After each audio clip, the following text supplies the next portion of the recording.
আমাদের পৃথিবীতে আমরা বিভিন্ন রকমের জ্যামিতিক শেপ দেখতে পাই, তাই তো? ধরো আমরা যদি একটা ফুটবলের কথা বলি, সেটা হচ্ছে গোলকাকার। বা আমরা যে আইসক্রিম খাই, সেই আইসক্রিমের যে কোণ সেটা হচ্ছে একটি শঙ্কু আকৃতির। একই রকমভাবে আমাদের যে পেন্সিল বক্স, আমাদের যে বাড়ি বানানো হয়েছে সেই ইট দিয়ে, এগুলো কি এদের যে শেপ সেটাকেই আমরা কি বলি? সেটাকে আমরা বলি আয়তঘন।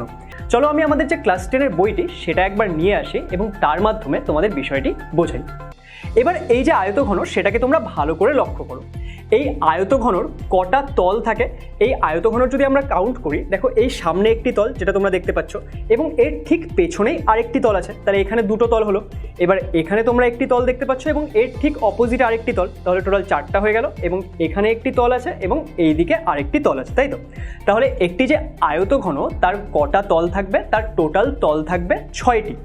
এরপর আমরা শিখবো যে আয়তঘনর ধার কি হয়। এবার এই যে তলগুলো তারা কি? তারা একটা সরল রেখা বরাবর একটা আরেকটার সঙ্গে মিট করে।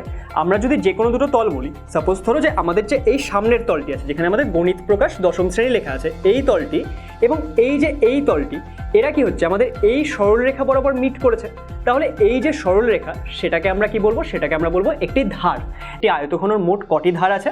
মোট এখানে 12টি ধার আমরা পেয়ে যাব। এখানে আমাদের যে বিষয়গুলো ক্যালকুলেট করতে হবে সেটা কি? সেটা হচ্ছে আয়তঘনর ক্ষেত্রফল এবং এর আয়তন। সম্পূর্ণ ভিডিও দেখতে ডাউনলোড করো আচার্য